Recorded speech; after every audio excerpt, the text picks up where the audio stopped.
je suis un peintre, je suis né juste après la guerre, la Deuxième Guerre mondiale, voilà. Bon, mon travail a évolué au cours de ma vie. Je faisais plutôt de l'art mural au commencement, disons dans les années 70, après les passages d'études, disons, école des beaux-arts, université, etc.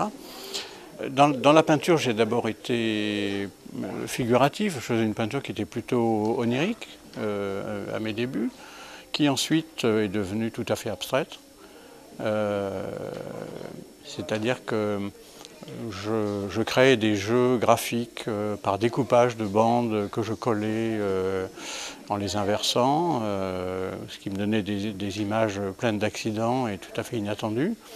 Et puis je suis revenu petit à petit à une forme qui m'a permis de pratiquer le dessin. En ce moment, dans mon cheminement pictural, il y a au départ le dessin, c'est-à-dire des compositions qui sont issues disons, de l'architecture, de jeux de toiture, de jeux de paysages, souvent de villages. Les grandes villes m'apportent peu. Quand j'étais à New York, j'étais très malheureux de ces verticales qui ne me convenaient pas. Et ça manquait d'accidents, ça manquait de jeux graphiques, disons. Alors je trouve des thèmes très souvent dans mes déplacements, dans des villages, dans des compositions architecturales. Donc au départ j'ai des croquis, c'est-à-dire que je reçois des compositions.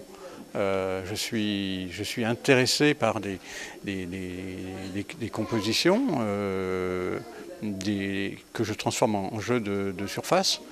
Je rends le travail plutôt abstrait parce que je ne respecte pas la réalité des couleurs.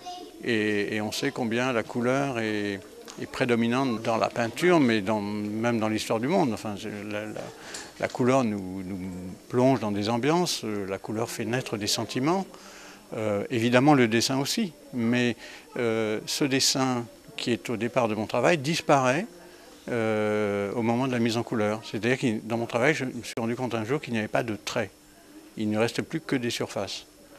Donc voilà, je me déplace un peu entre figuration et abstraction.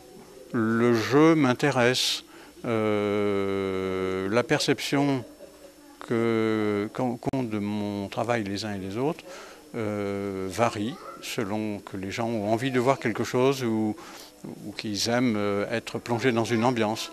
Parce que finalement, qu'est-ce qui nous importe dans la peinture? C'est probablement le sentiment, l'émotion qu'on peut ressentir. La réalité, bon, elle est extérieure, elle est très belle, elle est un peu inaccessible. Elle est personnelle à chacun. Et elle est personnelle à chacun. Toute surface m'intéresse.